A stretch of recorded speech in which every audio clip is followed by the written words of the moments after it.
Yep, support your local people. Exactly, Beth. The one dollar and a quarter store is China's good. Oh yeah, Dollar Tree is going to be a $10 tree now. It's going to jump. It's going to be a lot more expensive. Just know it. I mean, we're making fun and having a laugh here, but you guys now know. Maybe your friends, family, coworkers don't know because they're not paying attention to this. You now know. Now, there's something else you know too. You just saw that from President Trump. You know what China's doing, so you know right now that Chinese products are going to be a lot more expensive. Similarly, you now know that manufacturers in America are going to be more appealing to different kinds of buyers, and people are looking for presents in the holiday season. So maybe it might be worth doing some research on some companies that are going to benefit from China being asshole, if you get my drift. Because now there's going to be a few companies in America that are like, oh, this is going to be fantastic. This is going to be awesome. People are going to be looking for American goods. Just think. Tariffs on Sombrero Tima. And again, all of this is happening while the government's still shut down. I have an interview that I'm going to play for you probably tomorrow with a Congressman Tim Moore from 38, 35. What is this one?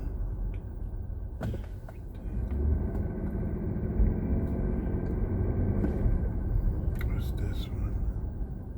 38, 35.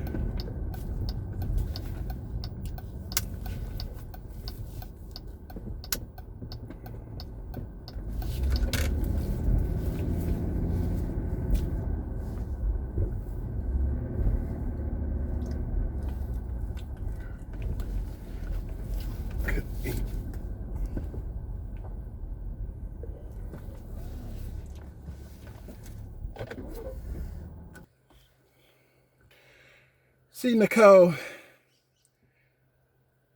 some people live well and they make more than a certain amount of dollars an hour.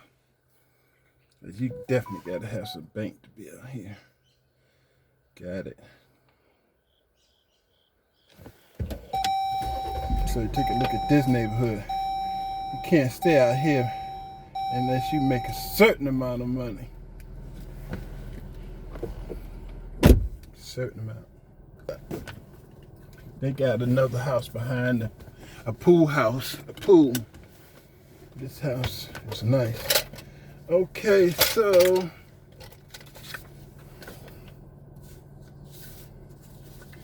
Glenda. We're going to see Glenda. Let's see here. That's gonna be 6545.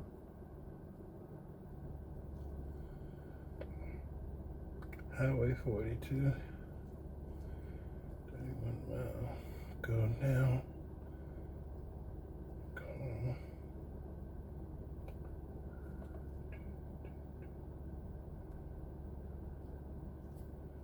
47.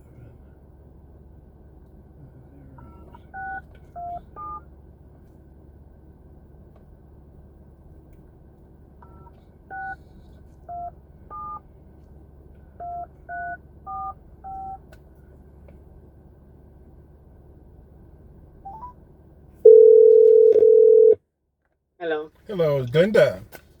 Yes. This is Doug. We spoke yesterday about your dryer. Okay. All right, you're my next stop. I'm coming out of Alpharetta. I've got a 45-minute ride. Okay. All right. Okay, I'm here. We'll see you then. Okay, bye. Bye-bye.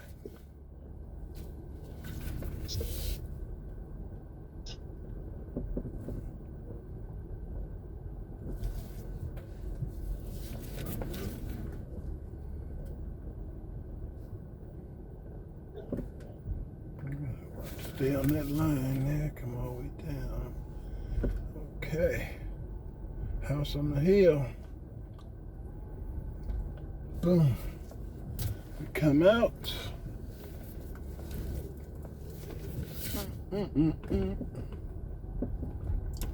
Right. There we go.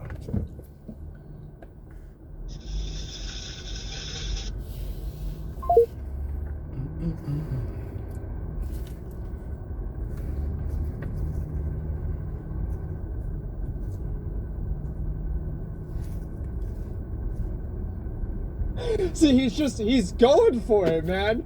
And it's like, it's so funny whenever you're watching it happen, because he's just obviously baiting for it. He's like, well, do you hate black people? He's like, no. Do you hate some black people? He's like, well, maybe. He's like, okay, so you do hate some black people then, right?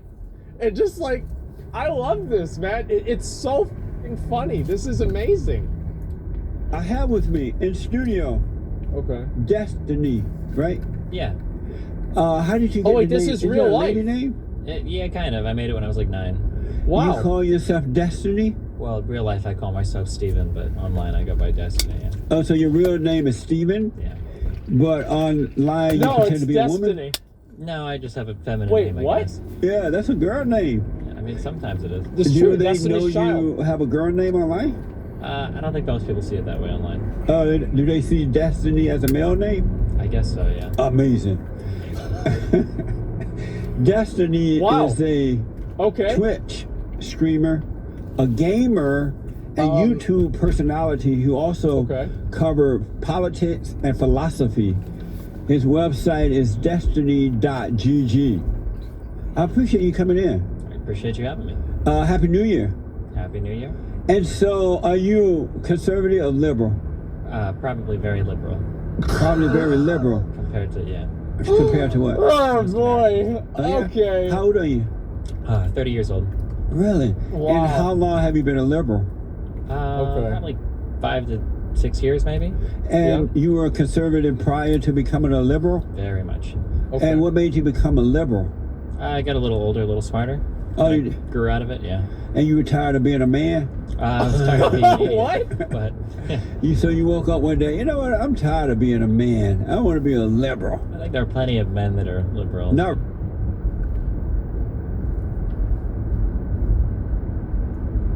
Real men. You really think so? Men who are liberals Wow. are betas. What do you mean? What is a man to you? Okay, Okay. like, is this has gotta be like both, right? This has to be both. There's no way that somebody's doing this and acting like this legitimately.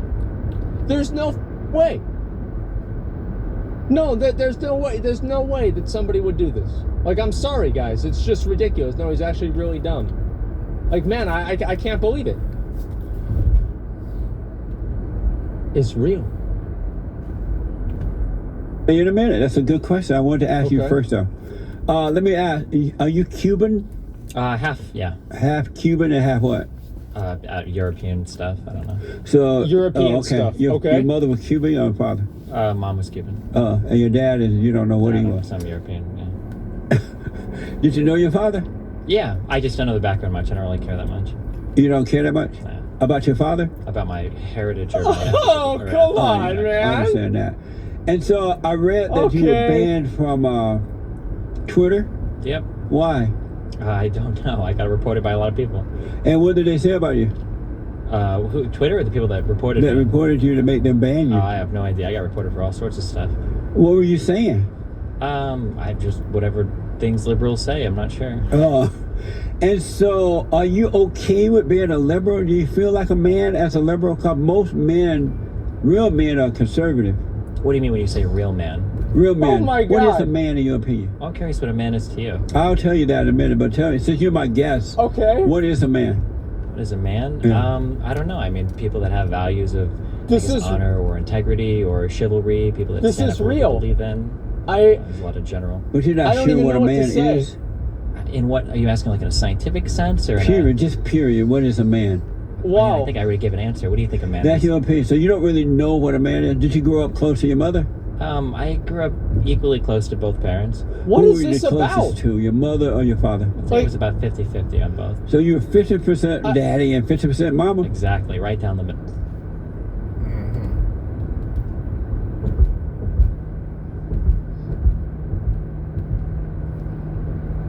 There's no way this is real. There's no way. Like, I mean, this is insane. This is absolutely fucking insane. Is this? But I mean, it's like 3 minutes into the interview, and he's not even like. It gets worse? No, it doesn't. There's no way it can get worse than this. You're 50% daddy, 50% mama. Who the watches this? Like, I don't get it. I don't, So are you half man, half woman? I don't think that's how male or female works. How does it work? Not like that. How There's does it no work? way. I mean, it depends on what sense There's you're no, asking. there's no way. There's no way. A man This is has got to be both. A man is a male who turned to man. He grew out of malehood and became a man, and he is a man that loves God with all his heart, soul, and might, along with nothing else. He treat all people the same because he has no anger.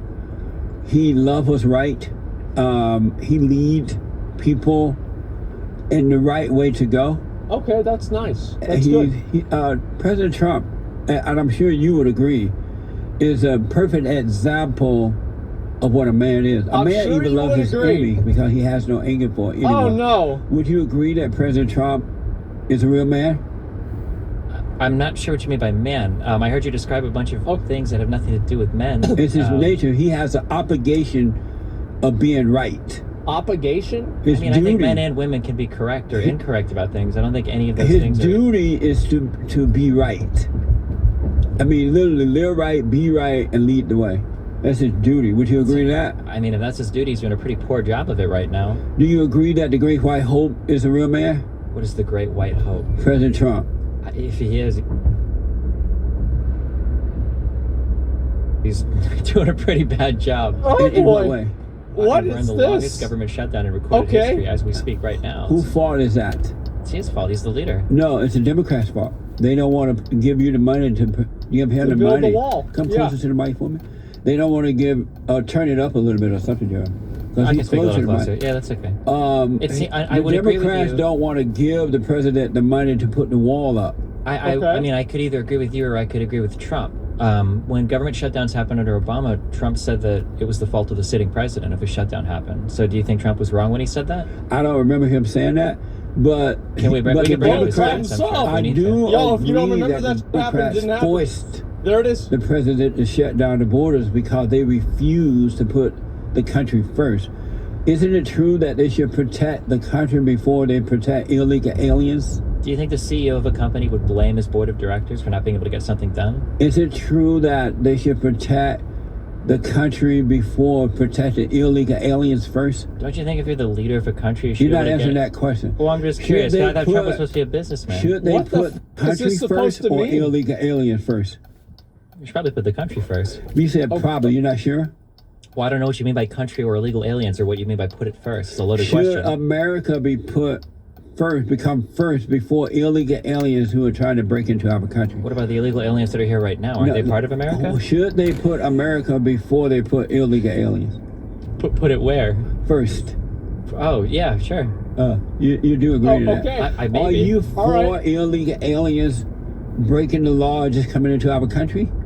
Not generally, no. You're not for that? No, I don't Okay. When think you say not generally, are you saying you're somewhat for it? so. I mean, it depends on the type of illegal immigrant, I guess. Oh, there are certain types that you would let in? Yeah, I guess, maybe, sure. Like what type?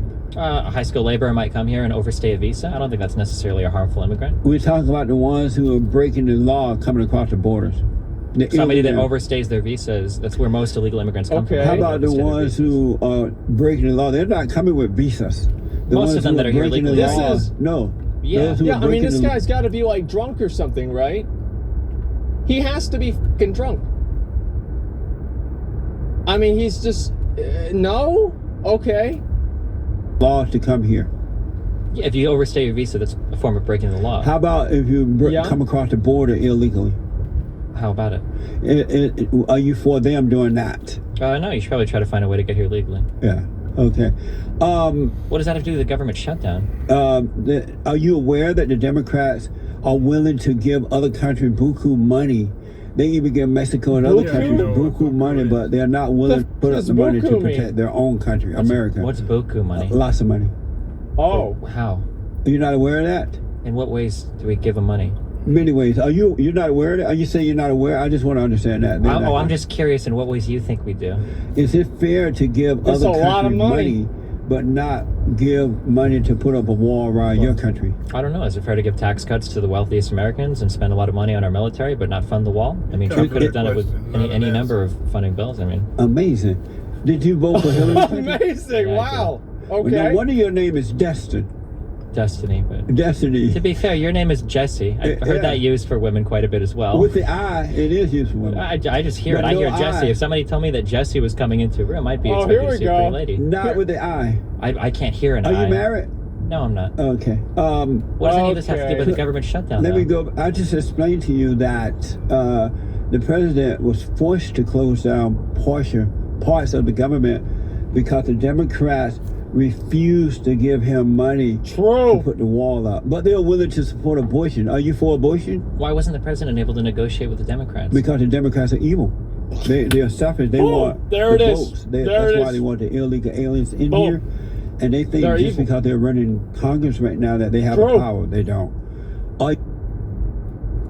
So people ask me all the time, they're like, well, why don't you take these kids under your wing and like teach them and tell them? I'm like, we are in a completely different era now. Like there is no fixing what we've got going right now with everybody running over everybody. They would much rather crash than win a race. I don't get it. 5, 4, 3, 2, 1.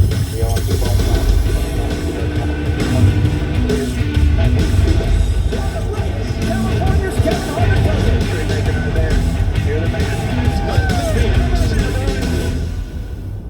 Welcome to Kevin Harvick's Happy Hour, presented by Echo Park Automotive and NASCAR on Fox. And this week's interview with Kyle Busch.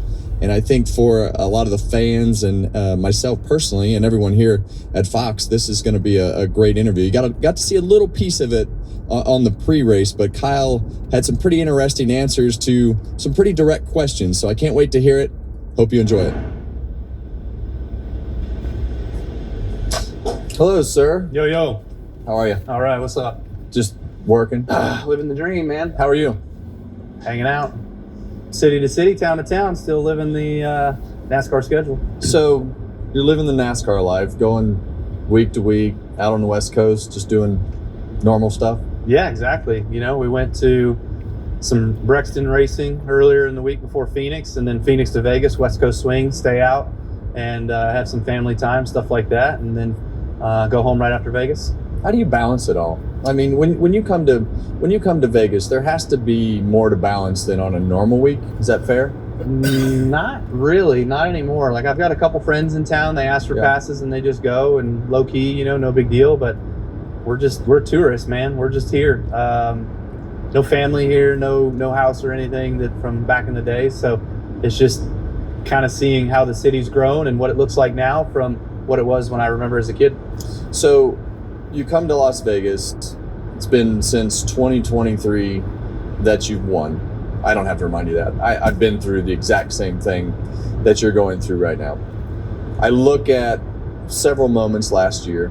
I look at the start of this season, and it's been close. Yeah. And you expect to win, but the way that you've handled it has been much different than the way that everybody thinks Kyle Busch is going to handle it. How has this little stretch of not winning changed the way that you look at things?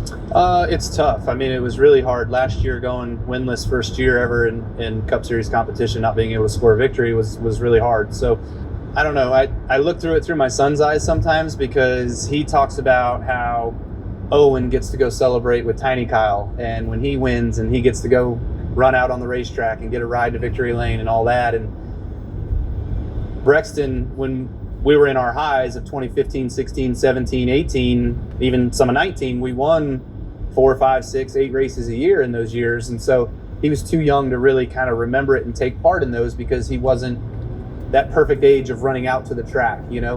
Now that he's a little bit older, he wants to be a part of that, and I'm not winning as much. So it is tough. It's more tough on that probably for me, feeling bad for him that he doesn't get to enjoy in that, as much as I feel bad for me that I don't get to enjoy in being able to go to victory lane as much as I once did. But life is life. You just keep fighting it out and keep working with the team and everybody that we've got on this year at RCR and stuff, and trying to make it better to get us back to victory lane. When you look at that motivation that comes from your kids, though, I mean, for me, that was the only reason that I really liked to race, because they enjoyed going.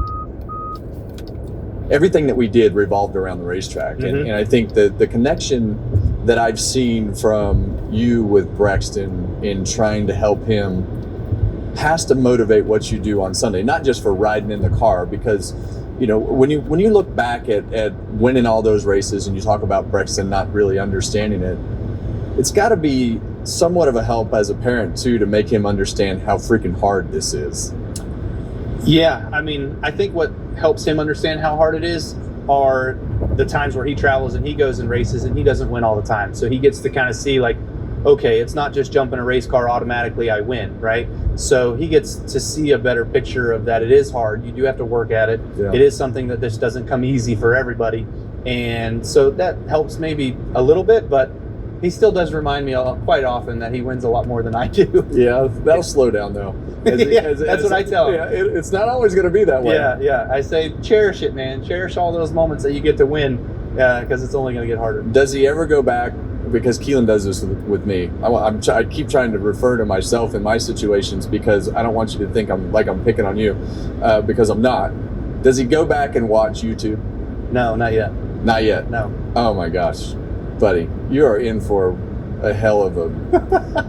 I get more questions from Keelan about, why'd you do this? Why'd you do that? How come I can't do that? How come I can't do this? Right? Yeah, that's gonna be an interesting time when he starts going back and watching those YouTube clips. That's probably because we've been through that, we've lived through that, we know the consequences of all of that. Yeah. So there's much better ways in handling a lot of the situations that we went through. So having that tutelage and that knowledge that we have now to kind of hand down, I think helps them, which I'm pretty confident helps them. Who's a better coach, you or his mom? In what regard? Just in racing. Life or racing? In racing in general. Like, racing, me for sure. Is she kind of the intermediate? Does she have to referee? Yes, there are times where, you know, I want to get on him about something, and I'll tell him, and he's like, "I'm trying that," or "I'm doing that," or "The car's terrible," or "It stinks, it's not fast enough," and I'm like, "Hold on a second, you got the best money can buy, all right? Like, sometimes it's not our problem, it's your problem, so you've got to figure it out."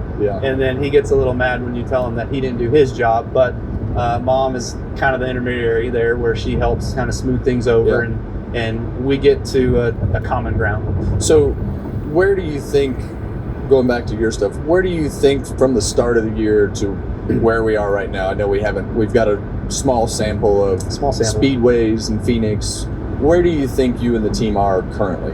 Much better than we were last year. I would give big kudos to everyone at RCR, ECR Engines, everyone that's been working really, really hard over the off season, the new people that have kind of come in to help us out with car builds at the shop, to different setups that we've run at the racetracks, to the strategies and the software that we have behind the scenes with the computers and the simulation of it, all of that improving and getting better. So we're getting better results on Sunday just due to different but yet better processes through the week that get us to the racetrack. So when you have I look back at COTA and I think, man, if that just goes green. If that goes green, you've got a great shot. But you led laps. Yeah. You had the pit crew executed all day on pit road, even under the circumstances of winning the race. They have made, that was a big stride from last year in those moments. When you have these moments that you have the speed and you go back to the shop, who's the cheerleader? You, Richard, crew chief? Who's the one going into cheerlead? I haven't been home yet, so I will Well, you can still do it at the track. I do. Like, I tell the guys, like, hey, good job. I ask questions of, like, well, what's different? What's going on? What are we doing here? Why at COTA last year did we fade gracefully from starting, I think, 8th or something like that, where this year we started 8th or 9th and we went forward from the drop of the green flag, you know? So Phoenix. I remember last year at Phoenix in the spring race, looking up in my mirror, there wasn't a car behind me. Oh man, that's terrible. And I was like, what are we doing?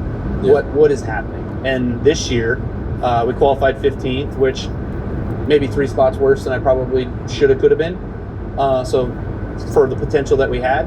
And then throughout the race, I was still running like 11th. I can't tell you how many times Derek on the radio last week was like, and we're still running 11th. You are choosing 11th. We are pitting from 11th. It was always 11th. And then, you know, we get to the reds. We put reds on and we go forward on reds. I felt much better on reds, by the way. We had a good, normal front half of the field day, all day. We had one hiccup on a pit stop with the pin on the stud getting stuck, you know, but other than that, I would say that we had a really good day. So competition-wise, relative to the rest of the field, we're much better than where we were. So good progress. So I look at the next gen car. For me, you, Martin, a lot of these guys that I had to change my driving style. And you've always been, with the old car, I felt like one of your biggest assets was you could pinpoint every freaking thing on that car to tell them what was happening with every corner of the car, every lap, and the way that you would analyze that car was just to the T, and then you'd come in and say, do this, this, and this. How has that changed with the next gen car for you? Have you had to step back, or? Yes. Okay. Yeah, I've definitely had to take more of a backseat role on calling out adjustments. Now, I have still been able to kind of pick out, like, the right front is not where it needs to be in the middle of the corner, or like I get in the corner last week, for instance, we lowered left rear air pressure and I got tighter, you know, so it was like the left rear added grip. So the left rear added grip made the car tighter and took the right front out of the racetrack, you know, so I'm still able to do those things. But for me to be able to pinpoint and tell them, like, we got to change a spring or a shock or a bar or this or that, I'm out. Like I can't do that. A lot of times I say things and I'm backwards. So when you go through that process of having to change the way that you approach all that, do you lean on the simulator, engineering, crew chief? What's your go-to in next gen world? The simulator was a big tool for Randall and the guys when Tyler was there. I mean, they were in that thing every week, 6 hours a session, all that sort of stuff. And that's how I was in 2023. And we saw some pretty good results from that. We won, we were competitive, we were fast. We did the same thing last year and we started to get further behind. I felt like we were going the wrong way. And so I was like, we need to start limiting our sim sessions because it's not telling us the right stuff to go to the racetrack with.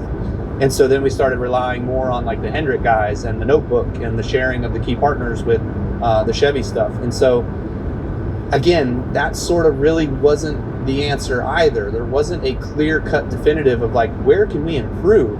And so I just feel like this year, for whatever reason, we did a little bit of sim for COTA, like just, hey, let's go run 3 or 4 hours. Let's kind of get a basis. More for you. More for me. Like, I didn't know 6A, 6B. I didn't know all that. So getting into that. But I remember last year we struggled through the infield section, the stadium section, the real tight, slow stuff. And I would say this year that was our strong suit, a stronger suit for us. 19, 20 was our best corners, and last year 19 was my worst corner. You know, we've got all those segment times, so we know that stuff. So we did improve on some of the areas of the car with the sim, but it's not your Bible. Like you can't just, it's right here. You can't do that. Is there a guy, and I mean, you guys all share notes and y'all share, is there one guy that your driving style fits compared to others in the camp? Is there a consistent driving style that you compare to? Well, I mean, we all, the cream of the crop is Kyle or William, I would say, with this car. I would say those two are the guys that are most competitive each and every week. So we try to rely on them a lot. And Randall's got a really good relationship with the engineer on the 24. They went to school together. I've got a really good relationship with Rudy. He worked at KBM for 10 years. And then, you know, with Kyle and I, we're close off the racetrack. Our kids race with one another. So I bounce some ideas off of him. So that's kind of how I look at it right now. And but again, there's no clear-cut definitive of driving style, I would say. I've had some long conversations with Chase Elliott because we grew up the same way, like racing super late models across the country and those style of cars. And I'm like, man, have you found this thing to just be a beast, like a challenge? And he's like, yeah, I've had to change my driving style, just like what you just said. And I'm like, I don't know how to do that. You know, like I have a feel that I'm looking for. And when we get that feel, I can have the same feel as the old car and be fast with it. But dude, trying to find that is like a needle in a haystack. Yeah, especially as we get older. Yeah. Yeah. And so as we do get older and you look back at like at COTA, you know, you're racing with Christopher Bell, you've got William Byron there, you talk about Rudy. What's it like to be on the other side of that fence, to have been the teacher, see these guys that you brought up and taught how to race? I mean, that's how I would look at it. Is that a fair statement? Fair statement. Yeah. I mean, you taught those guys how to race at KBM, and now they're the guys that you're competing against for these wins. It's one of the top crew chiefs in the sport, and we could keep going down that list. Have you found it interesting that the wild and crazy Kyle Busch has turned into the guy that's the mentor, giving advice, dad? How has that been from you, for you personally, to go through that transition? Yeah.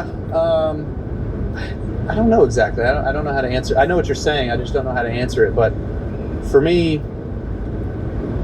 the Williams and the Christophers and them being as good as they are and as strong as they are and championship 4 contenders each and every year, it makes you feel a little bit of sense of pride, but honestly, it makes you feel a little bit of that jealousy factor. Like, man, I want to be there. I want to be racing with those guys, challenging with those guys, being in that Final Four that I remember being a part of 5 years in a row and racing with you for the championship, you know? Yeah. So I would love and want to get back to that point, and doing it at an older age, I feel like that would give a greater sense of pride because of knowing how good these kids are, and they're only going to keep getting better through their 30s until, you know, they get to the point of where it kind of tapers off, and there's going to be another next crowd, and that might be Keelan and Brexton. But when I go back and I watch COTA, there was like this over-the-top level of respect from Christopher Bell, wanting to make it right from the year before. Right. I mean, that has to make you feel like, hey, these guys they want your respect. Yeah. And that, to me, is the ultimate piece of respect that the young competitors can show you in a situation like that. And I think after the race, it was pretty evident that you were crystal clear that he was making sure that you knew that he was trying to make sure you knew that. Well, I was making it quite difficult on him and putting him in some precarious situations, and he was able to handle it all with grace and do a good job of avoiding contact as much as we did, and as much as he could. 2 or 3 years ago, we wrecked racing for third. Yeah. I spun out. He ended up finishing third. Like, I got the worst of that. Last year, same thing. I got the worst of that, as you mentioned. You were not thrilled about that. So I was not too thrilled about that. No. But I don't feel like if I don't have that pit road conversation with him, that the same way the race would have ended. Follow me?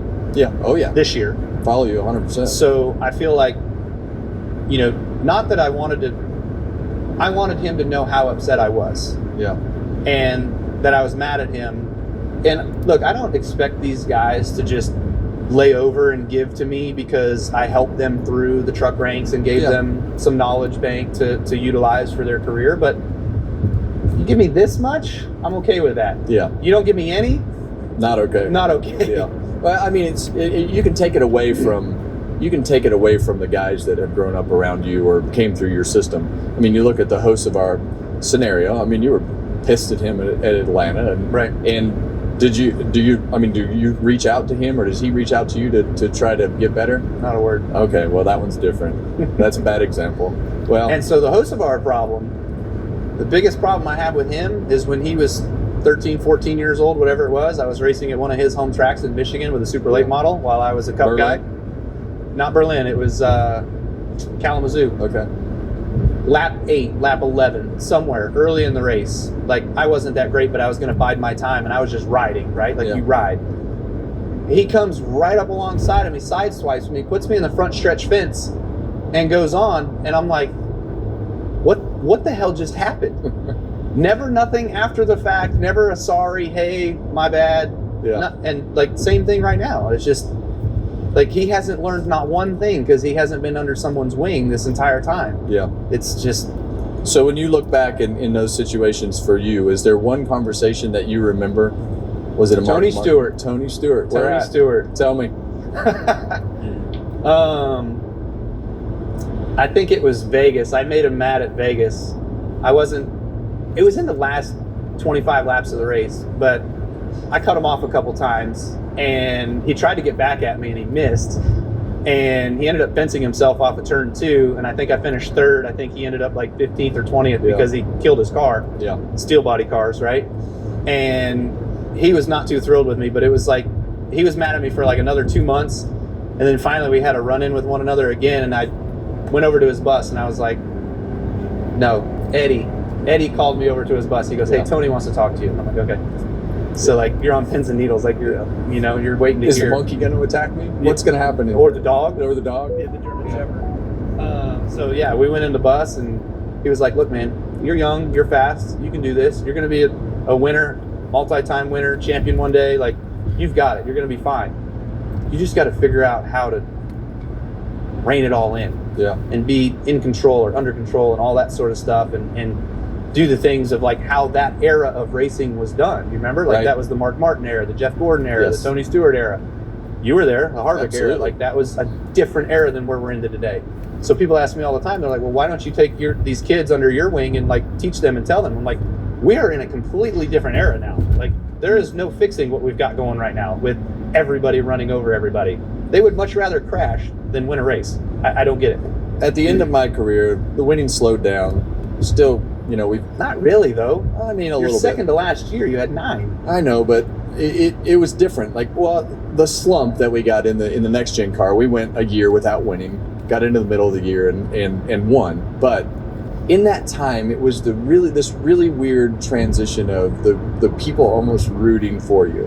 And I felt like that changed for you a little bit when you went to RCR from the fan reaction. Yeah.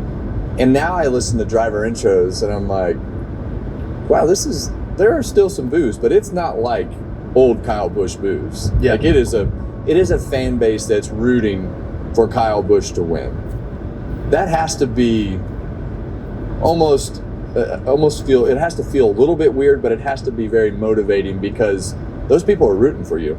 It is. It's definitely motivating. I feel though that what is more motivating to me is the pure diehard Rowdy Nation fans that are out there that have been with me through thick and thin. Yeah. I want to win more for them than for anything, but you're right. There's a lot of fans out there that have that sentiment where they're like, man, it would just be great to see Kyle win again. Even though 10 years ago I was winning too much. Yeah. But I mean, it's not that I'm not trying. I mean, the lack of effort is not there. I don't feel like I have put in as much effort in the last 3 years as I did in the prior 10. Yeah. You know what I mean? Like I'm doing everything possible that I know to do to be able to go out there to still score wins. Is this the weekend?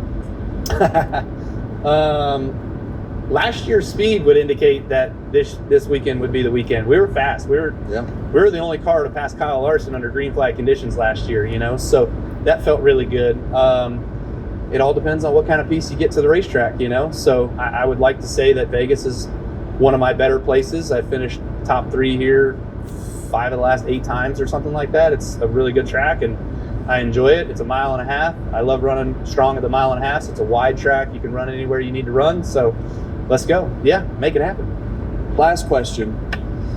I see these legend car posts of you and Brexton, and the first time and the only time that I got in the legend car with Keelan, I got in the car, I said, just stay away from me. Don't get around me because I know what you want to do. So I'm out there just tooling around, getting used to the car, and boom, he slams you. Slams me out of the way. How's this going? Mine, yes. So for you and Brexton. Yeah, right.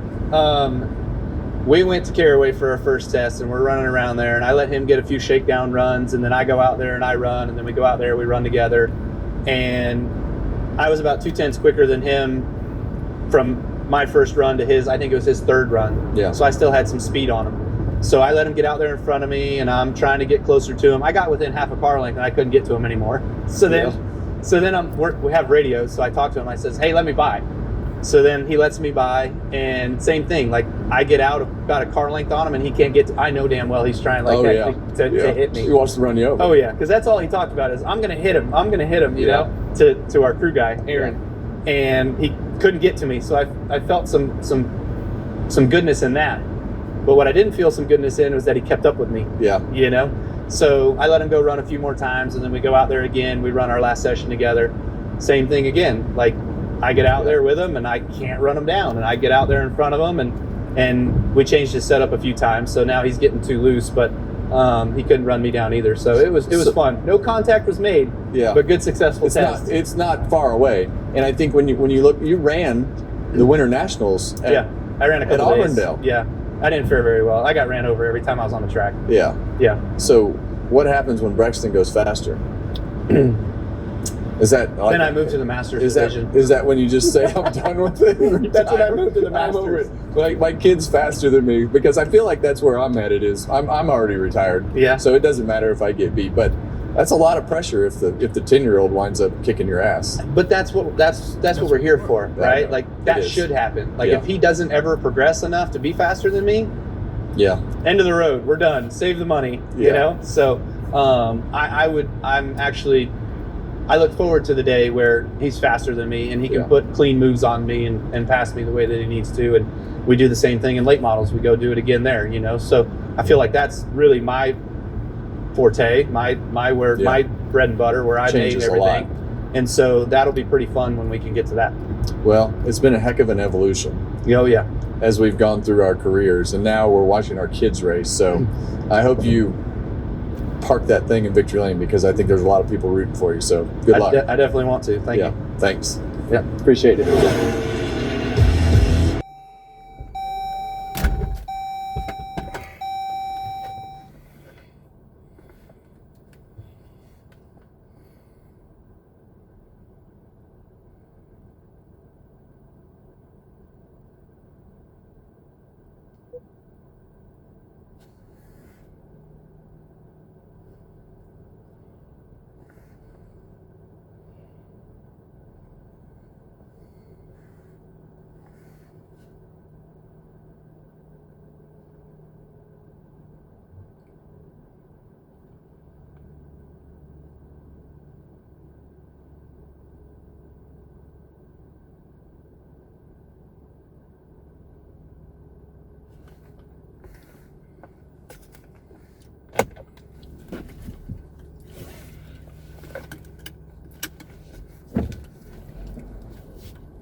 Cats be like,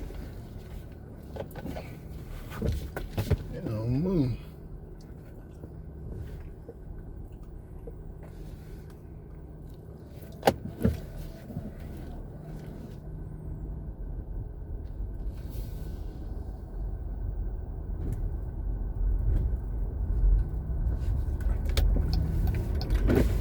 Junk out here.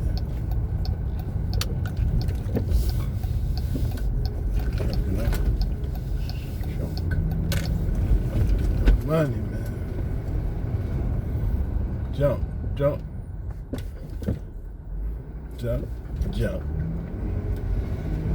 Canceled.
People,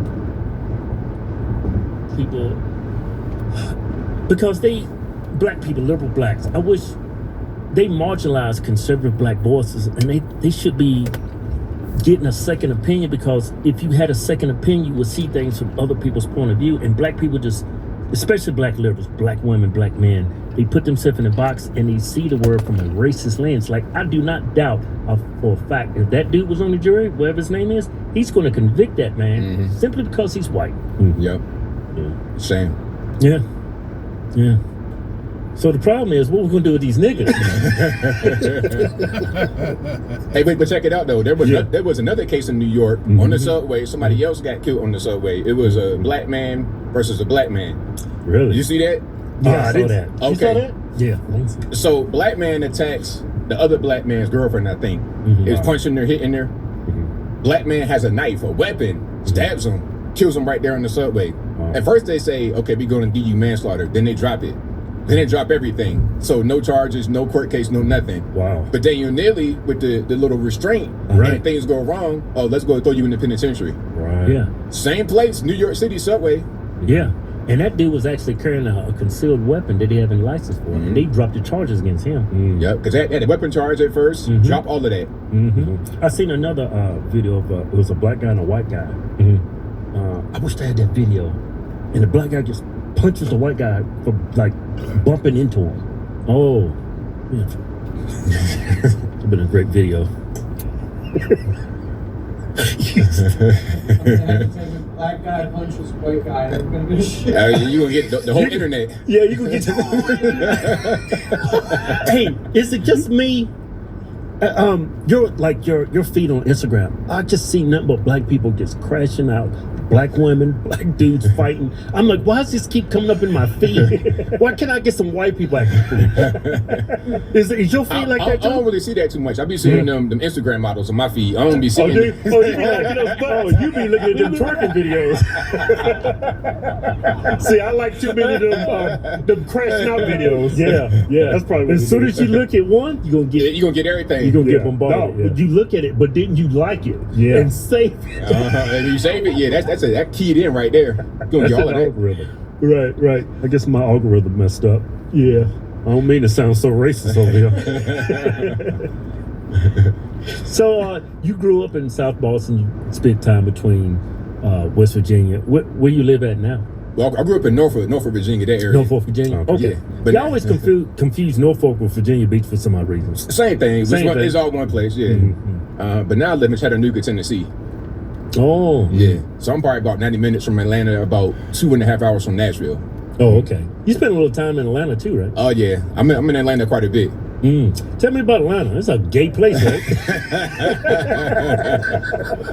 Well, look, you know what? My thing is, if you look for it, you're going to find it. Right. If you want to find the 8-foot-tall Transformer, you could go ahead and get that down in Midtown Atlanta. Yeah. All right. Man, I've been in Atlanta. I ain't even got to look for it. It's right there in my face.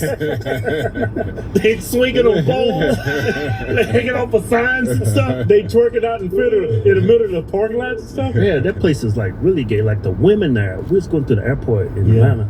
Like just women are so aggressive. Oh, yeah. Because I think it's a lack of straight men there. And when I'm coming through the airport, you say, yep, that dude's straight. Yep. That's an alpha male right there. That's an alpha male right there. Got a beard and everything.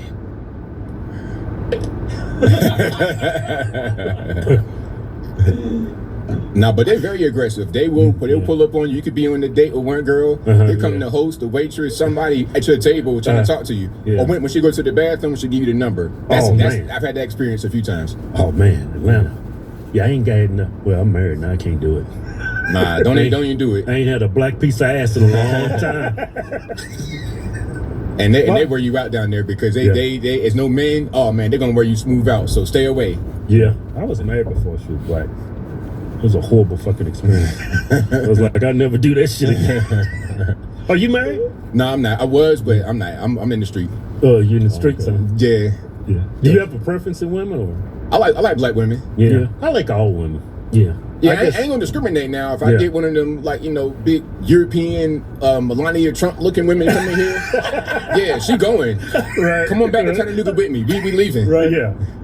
I mean, I like all women, but with black women, I got my guard up. I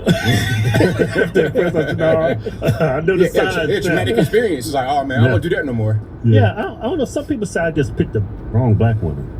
Yeah, that woman he used to date, she used to whoop his ass. See, that's a red flag right there. Come on, man, you getting beat up. It's like, man, all right, this might not be the one right here. Brian, Anthony, I used to come to see him. I was in Marine Corps. He was in Marine Corps in San Diego. I was in Tulsa, California.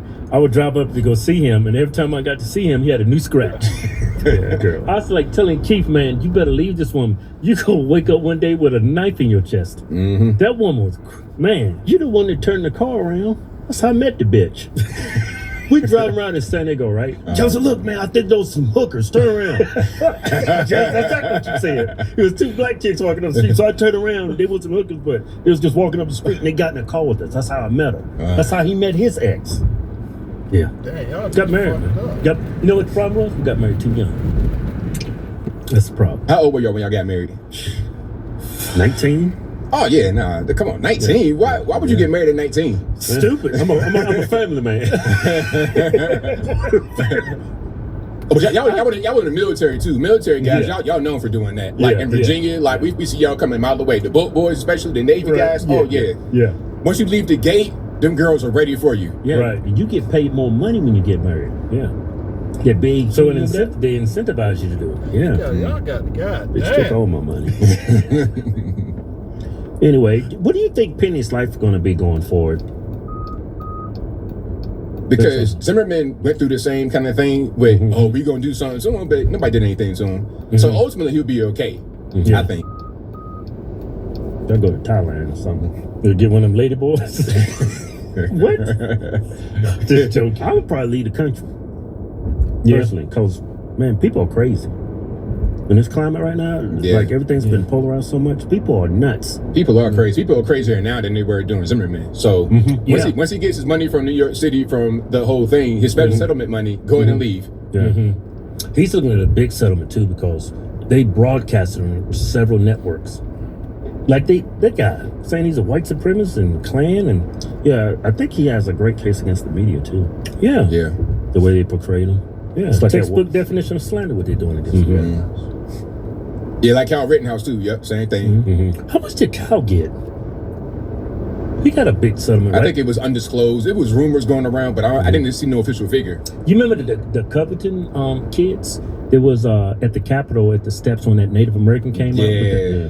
They actually, I think he got hundreds of millions of dollars. That's probably wrong though, but he got a lot of money. He shouldn't have to work a day in his life. Sandman, what's his name? Nick Sandman? Yeah, Nick Sandman. Yeah. And look, you don't hear nothing about him now. He retired. Oh, he good. He chilling. He on the beach. He over in Thailand somewhere. One of them. He got one of those boys. Got one of those damn Asian girls out there.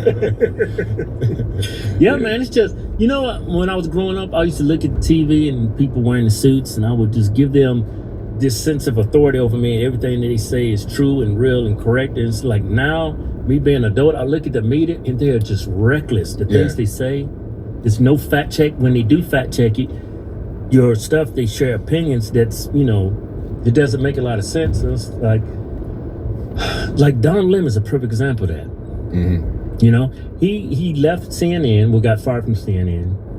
Elon Musk gave him a job at X.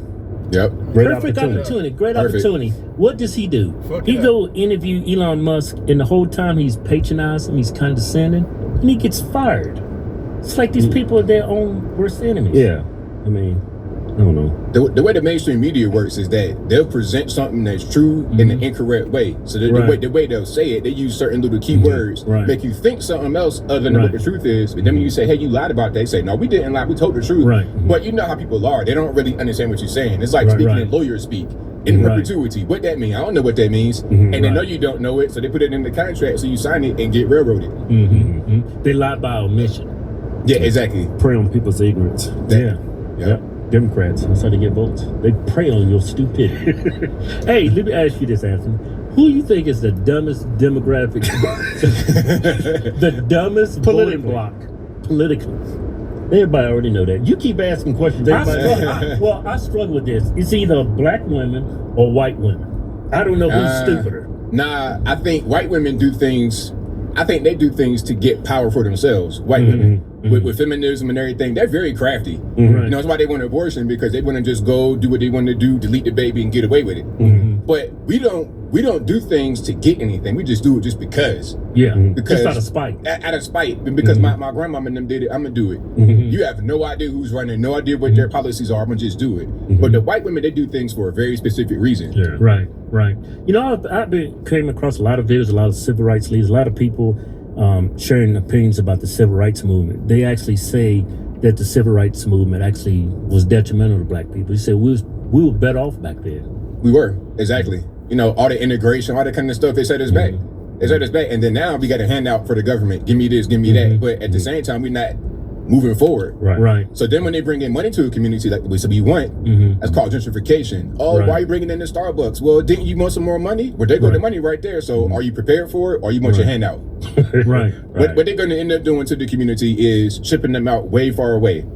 Like it's happening right now in Atlanta. Okay, so you got downtown, midtown, Buckhead, all of that. You got black folks who might have been there. But now you about to go way out to an hour away, almost Alabama. You're going to be in the middle of nowhere and then try to figure it out that way. You're going to get forced back to raising chickens and cows and whatnot. Ain't going to be no more urban living. Right. I think Democrats condition the people, their constituents, to be dependent on the government instead of like coming up with solutions for those people. That makes them more independent. And less reliant on the government. I think they want people reliant on them. And that's the black community. What was that one president, what was his name? Lyndon B. Johnson. Is there any truth to that? I can't find that video, but they said we're going to have these ends voting us for the next 200 years. I mean, I heard the same thing. I mean, whether he said it or he didn't say it, does it really matter? Because we see what happened back then. it worked, you know, whatever, you know, if he said it or he didn't, it worked because civil rights and all of that. I mean, before that, we had a little bit more parity. Like some Democrats, some Republicans, but now it's almost 100%. But now we're going back the other way, though, with the men, black men. I think black men in Texas voted 15% for... who was that? Trump in 2020, but now at 34% in 2024. So that's a big jump. You know what's weird? Well, it's not weird, but I thought it was amazing that Latino men in this last election, that was big. It's like the men, like, you know what? If women couldn't vote, oh yeah, if they couldn't vote, then it wouldn't be no problems. I personally don't think there would be no problems. Like the woman would have her vote through her man. That's how. I don't know. I'm sick. I guess it's sexist, but no, women, y'all vote for stupid shit. Y'all ran to the polls to like vote to unalive your kid. But nobody that's empowering yourself. The thing about that is nobody took away that right to do that. They go back to lack of education. They don't even know what Roe v. Wade is. They say that Roe v. Wade got repealed. It's like, oh, we can't delete a baby no more. It's like, nah, it depends on where you live. If you live in California, okay, vote on it. You could delete up until the point of birth. You might have more autonomy, quote unquote. But they don't know nothing, so they just think that it's automatically an assault on them. That's another example of just Democrats preying on their constituency. People they prey on weakness. Like we watch politics all the time. We know what's going on. But the majority of the population, they don't even pay attention until election time. That's what it is. They just look at keywords, ads. You know what drove me crazy during this election process? The Kamala ads. Kamala ads. They were so disingenuous, misleading, just straight lies. Look like how do they get away with that? because again, they could say things in a way to where it presents one way, but they say, nah, but we said this, and this, so we adhere to the law. They barely get away with it. Barely, they barely follow the rules. Yeah, a lot of the times I would look at the ads, they would have a disclaimer at the bottom. Yeah, and it's so small and it's so quick, it's so brief, you don't even see it. I was like, oh my God. This should be against the law. Like they was running an ad that Trump was going to take away women's right to unalive their kids. Right there at the bottom of the ad, it's a disclaimer that what he really said. And I was like, why are you saying one thing and putting in bold letters, you know, making it fully aware of what you presented me, he was saying, but right there at the bottom, there's the truth, and people don't look at the bottom, they don't see the disclaimer. Well, you can't say it's too small print. Hey, I think one of the biggest problems like the black community has is like the entertainment industry, like our music, like it's in our shows, it's just so damn degenerate and just ignorant, and I think that's why the black community is so screwed up. So I'm gonna ask you this, like, what do you think about these female rappers? These black female rappers like Glorilla, Sexy Red, Cardi B, throw her in now. Just promote ratchetness. Because I think the music industry destroyed the black man, the way they see the world. Now they're going after the black woman.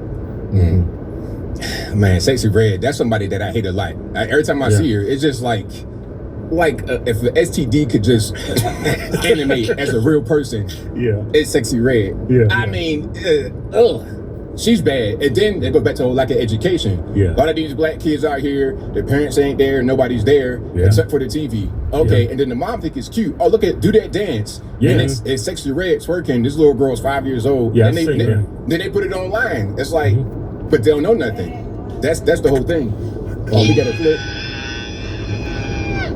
See, that's what I'm talking about. What? A nun outfit? Come on, man. Can I go Google that? Hold on.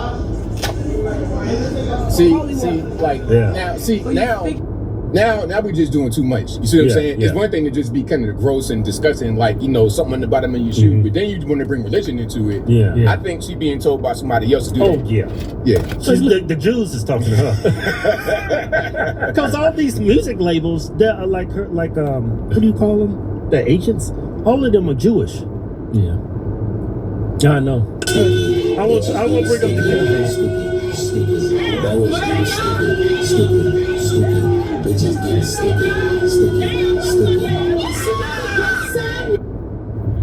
That's crazy. You don't see white women.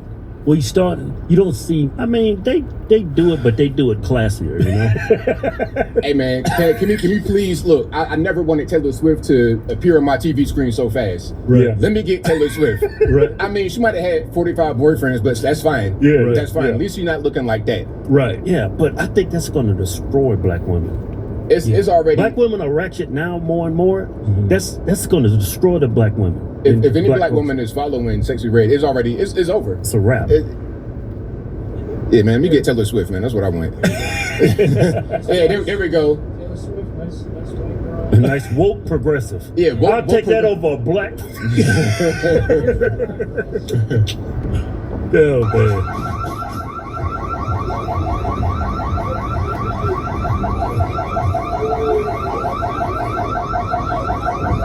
See, that's what I'm saying. Like, right here, this New York City. They're gonna remove y'all from the city. Y'all going to the woods of Pennsylvania. Right.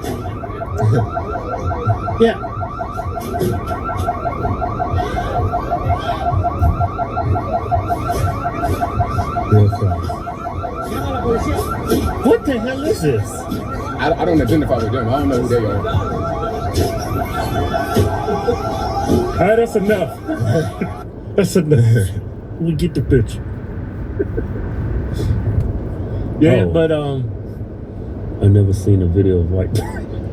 Man, I never see that. Let me see that tweet. I never see a video of white girls doing anything like this. It's always the black. What you tweet that shit for? I don't know. I was upset at black folks. I shouldn't have tweeted that. I shouldn't have tweeted that shit. I shouldn't have tweeted. I apologize to. Now you got to go out there and find a bunch of white girls crashing out like that. It's gonna take me 10 years to find out. Yeah, man. I don't. I'm not against on making money like Sexy Red did, but y'all don't realize what these people are doing to the black community. Yeah. Like they call us sellouts and that we're detrimental to the black community. We're not out here doing all this crazy stuff. We're not criminals and we're not advocating for drug use or criminal behavior, but we're the ones that's going to destroy the black community instead of like shit like that. It's nuts. Well, our culture's nuts. Everything's backwards, like Bizarro Superman. Everything is the other way. Like when I grew up, man, if I did something crazy, my dad would beat me into an inch of my life. Oh yeah, Daddy didn't whoop our ass. He would beat us. Yeah, but you know what's weird? beat me. You know what was weird though? With a switch, we had welts and stuff. Friends didn't have a dad. Yeah. We had a dad. Yeah. Look how they turned out. So I enjoy looking back on. I'm glad I got them ass whoopings because I deserve every bit of it. How was it like with you growing up in high school with friends? Because what my brother just mentioned, we didn't even notice it because we had a mother and a father, and then you look back in your past and you look back, it's like, wow, none of my friends had dads, and all of them went to prison. Every last one of them. Yeah. Career criminals. Yeah. Career prisoners. Now, when I was in the real hood area, like in Portsmouth, like a lot of them, like I got friends I known from way back then when I was a little kid. Yeah. One of my best friends went to prison for 12 years. He did 6 and then was home and then did 6 more. Wow. I got a lot of friends. I got a lot of friends that's dead, people that got shot, killed. Right. A lot of that. But then once I got older, like we had a little bit more money, so it was better. Kids going to school dressing nice and all of that. So it was different. Around the white kids and the suburb kids and the suburb black kids, it was fine. But early, oh man, it was crazy. Yeah. I got some crazy stories, some hood stories. Yeah, let's hear them. Oh man. So the crack era, they hit pretty hard when I was a kid. Oh really? I remember I was probably about 4 or 5 years old. I saw this white dude with his head stitched up, like it was stapled from the front to the back. So he got hit in the head by a frying pan by a fiend. A friend of mine got beat up by a fiend, had to get put on the helicopter to get airlifted. I got some more, but I can't tell. Yeah, it's too bad. Huh? Oh man, nah, because I got to get it cleared. I got to tell people. It's like, hey, can I tell that story? Because it's going to implicate you. Me and Keith got robbed by one of our teammates at gunpoint after basketball practice. Well, we was in 6th grade. We didn't get robbed. He pulled a gun out on us. Well, we only had 5 cents on us. 5 cents on us. We gave him the 5 cents. Well, it's the thought that counts, Keith. He had the mask on, or he just like... He just did it right before basketball practice. Like, yo, what up, y'all? Give me the money. Yeah, he pulled a gun out. I had like 10 cents on. I gave it to him. We went there and played basketball. Oh, well, so with the guy that robbed you gunpoint, y'all played basketball after that? Yeah, he was on the basketball team with us.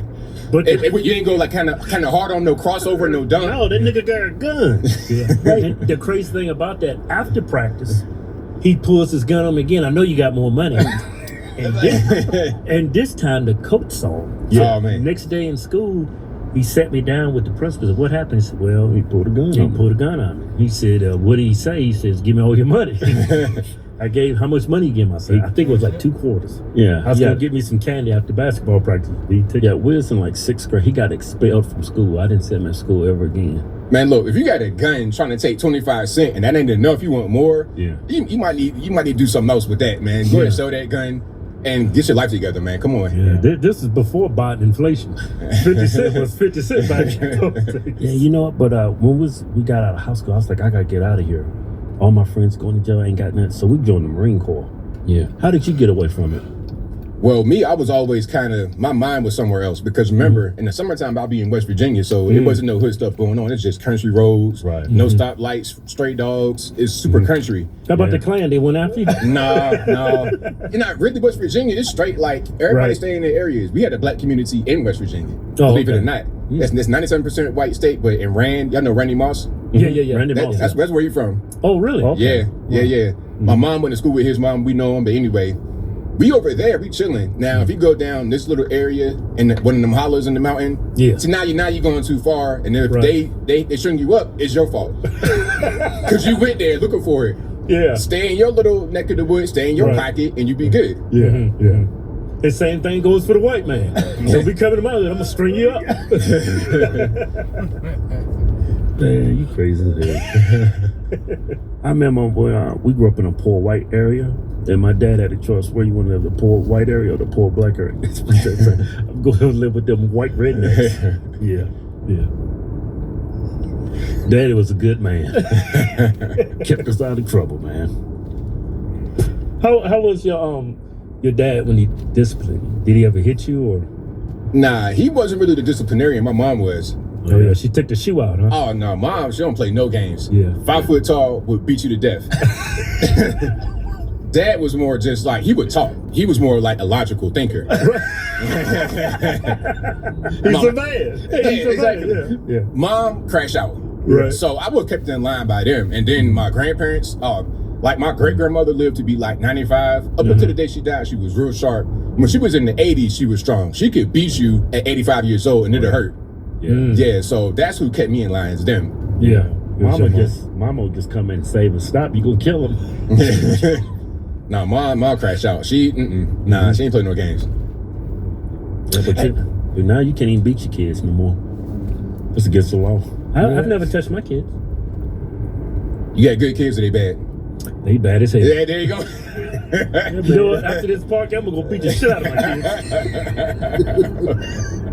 my kids. My kids are good. I didn't have to be. I used to hit them with a belt though. Really? Yeah, I used to beat the hell out of them. You know what? I spoiled my kids. No, but this is younger. He wouldn't sit down. He wouldn't shut up. Who? Josh. Why was he's always laughing and shit. I had to. With a belt? Yeah. But I felt bad after I did it, so I stopped. Hey, but it worked though because he alright. Yeah, he alright.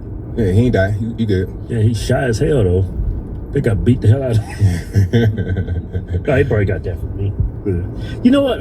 Since Trump won the presidency, I think it's more socially acceptable for you to say, hey, I voted for Trump. Because anybody, if you're a true independent, why the hell would you vote for the left this time around? Yeah, nah, it's crazy. They did everything and turned everybody off. Everything. And then the main thing was hiding Biden.